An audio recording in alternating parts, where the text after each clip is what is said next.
Vous pensiez quand même pas que j'allais vous faire attendre 2019 pour vous donner des nouvelles de la belle Aston. Il nous restait encore pas mal à faire avant de déposer le moteur, alors on va s'y mettre sérieusement. On va éviter de détruire le pare-choc pendant cette opération, donc on va déjà commencer par le déposer. Il y a un paquet de vis sur la partie supérieure ainsi que d'autres jointant avec les ailes avant, et on peut dire qu'elles sont difficiles d'accès. Pour retirer les deux vis du fond, pas le choix, faut retirer les boîtes à air contenant les filtres. Elles sont de chaque côté du pare-choc. Autant dire qu'un simple remplacement de filtre chez Aston doit coûter au moins 300 €. Une fois toute la petite visserie retirée, il nous reste deux gros boulons à desserrer et puis tirer sur le pare-choc. Pas de clip, donc rien à casser. Quand on pense au véhicule actuel, il y a de quoi préférer bosser sur une Aston Martin plutôt qu'une Dacia.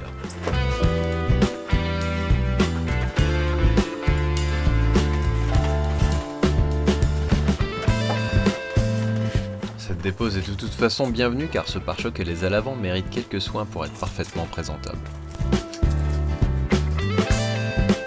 Avant de poursuivre, il va falloir encore une fois un peu ramper sous la voiture pour déjà déposer l'intermédiaire d'échappement.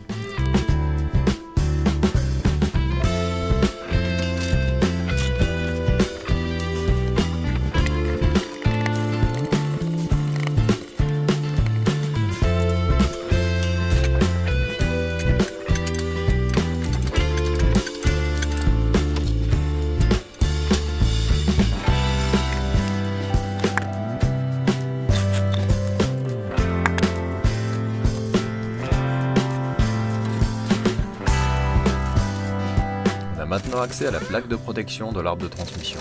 On va retirer les deux.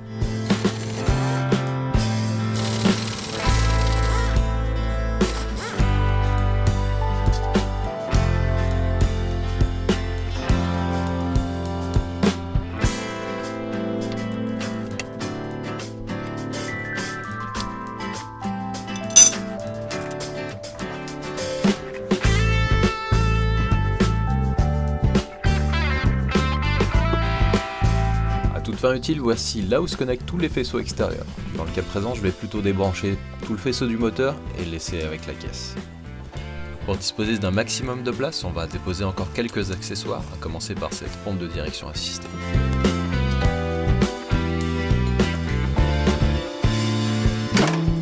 Compte tenu du prix de chaque pièce détachée, il est préférable de savoir abandonner une opération lorsqu'elle n'est pas indispensable, si un risque existe d'abîmer quoi que ce soit. Dans le cas présent, les durites de DA sont bien où elles sont et je choisis donc de laisser pendre la pièce sous le berceau moteur. Il faut également déconnecter la tringlerie de commande de boîte et pour ce faire, démonter le pommeau et le levier.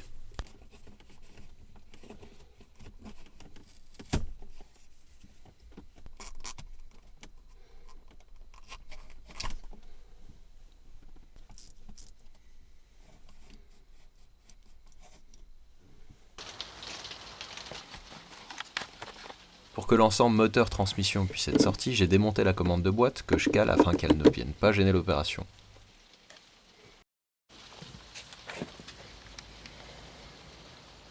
A ce stade, il nous reste encore le support de boîte à déposer, mais on est déjà bien avancé. Le grand moment est pour bientôt. Et voilà, quelques connecteurs électriques débranchés plus tard, on est fin prêt à retirer le monstre.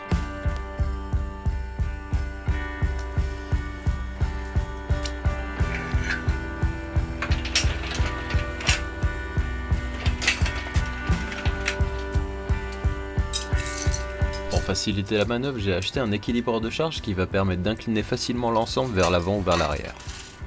Par précaution, je pose quelques épaisseurs de carton sur le pare-brise au cas où quelque chose irait voler dans cette direction. Mieux vaut être prévenant.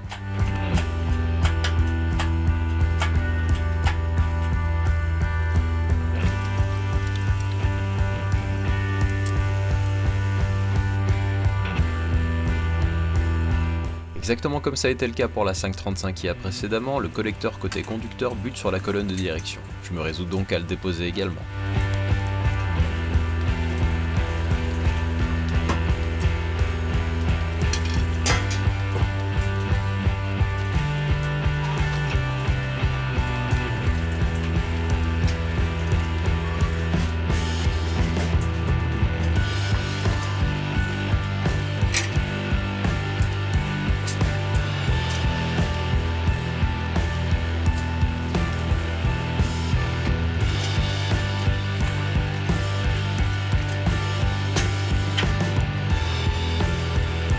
expérience, il vaut mieux s'assurer de ne tirer sur rien au risque de le regretter amèrement plus tard. Un coup d'œil de temps en temps en périphérie du moteur et de la boîte permettront de détecter les connecteurs, du RIT ou autres masses qu'on aurait pu rater lorsque tout était en place.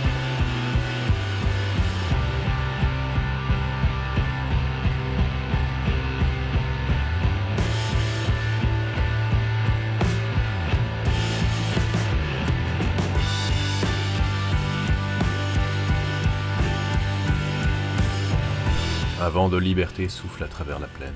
Un doux cylindre va prendre son envol vers un destin incertain. Espérons que ce soit juste pas la direction du ferrailleur.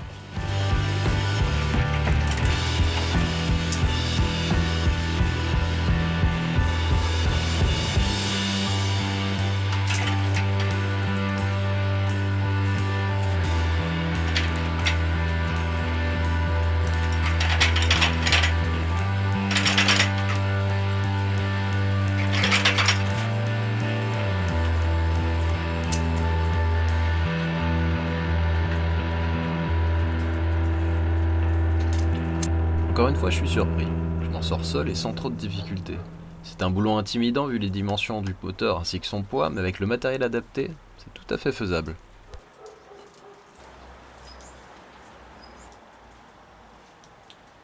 Ah, par contre, pour la suite, j'ai appelé un ami à la rescousse pour arriver à faire migrer le moteur de l'extérieur jusqu'au garage, histoire de bosser au chaud et au sec.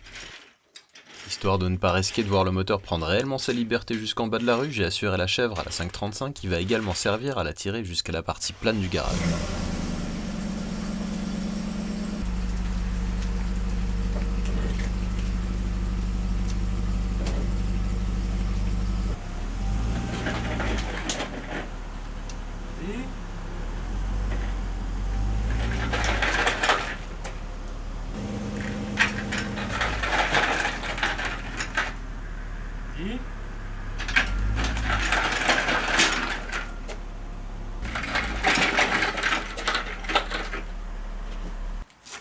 Tu veux qu'on tire tous les deux là? Ouais, ça va peut-être aller comme ça.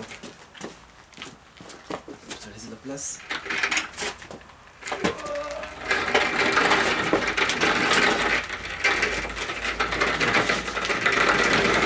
Il y a des concours de gens qui font ça pour s'amuser. Ils sont cool, hein. T'as vu ça? Ouais.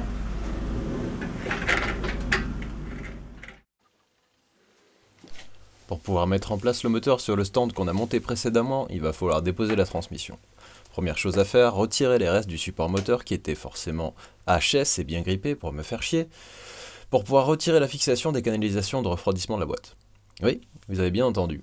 Cette boîte manuelle est refroidie par huile et possède sa propre pompe dédiée. J'avais pas vu ça jusqu'à maintenant.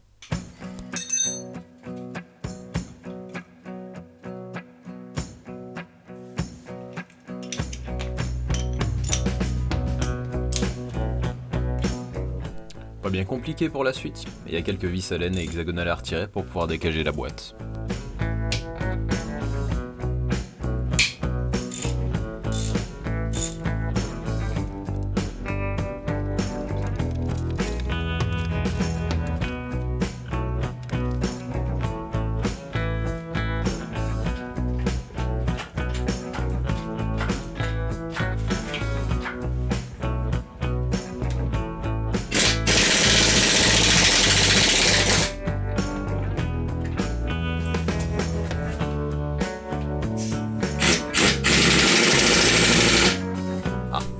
Faut pas oublier le démarreur, sinon on peut toujours tirer, ça viendra pas.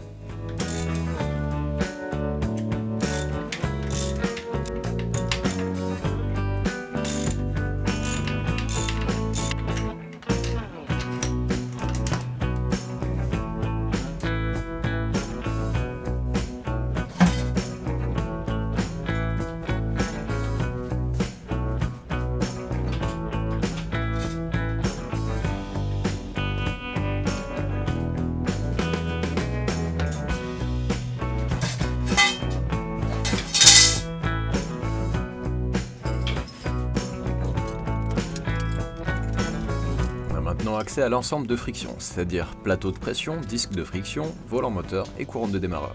On va maintenant s'occuper de les retirer.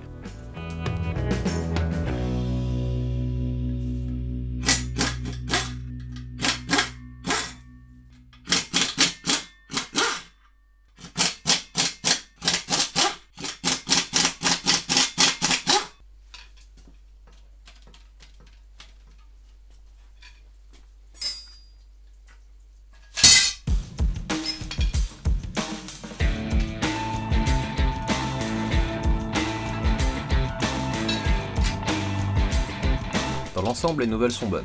Le disque d'embrayage est très peu usé et surtout, le volant moteur est un monomasse qui est dans un état splendide, mis à part la corrosion de surface qui sera aisément retirée. On va pouvoir faire de belles économies en évitant le montage du bimass, qui est le seul kit dorénavant distribué pour cette voiture.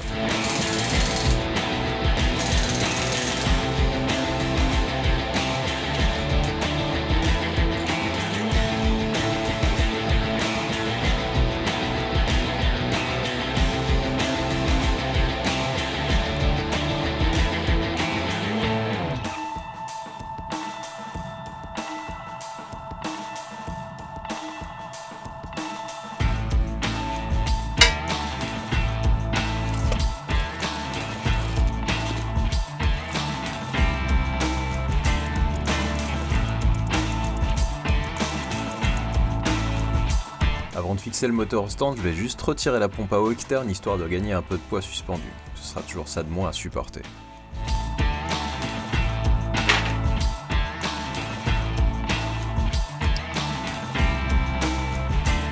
Après un premier essai à blanc, je trouve que les vis prévues pour la boîte sont un peu courtes pour assurer une bonne fixation pour l'ensemble. J'ai pas envie de casser de la fonderie ou d'arracher les filetages du moteur, je vais donc diminuer la longueur des tubes de fixation du stand.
De vérité, est-ce que ça va tenir?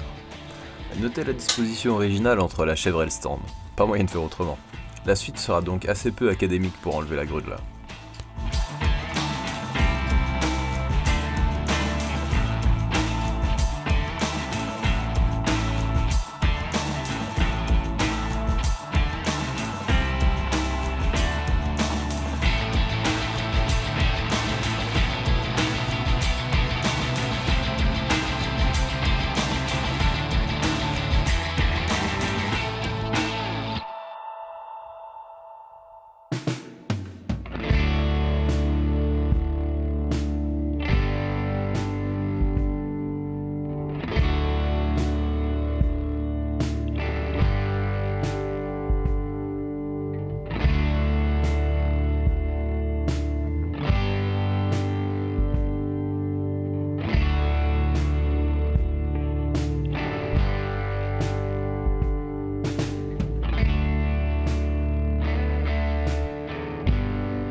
Ayant une confiance limitée dans la capacité du stand à ne pas se renverser avec un tel moteur, j'ai préféré glisser les jambes de la grue dessous pour essayer d'augmenter la stabilité de l'ensemble.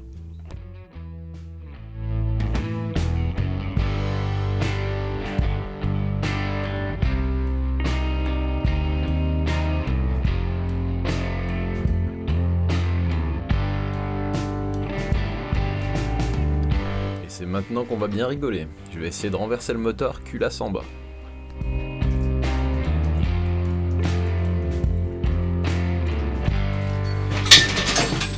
Vous allez vouloir voir ça au ralenti.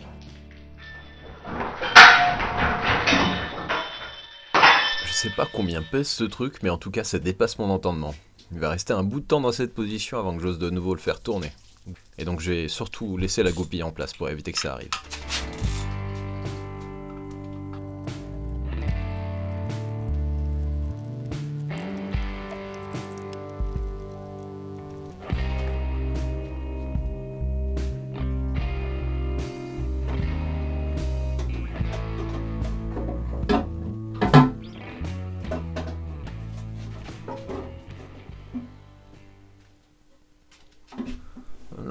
vif du sujet.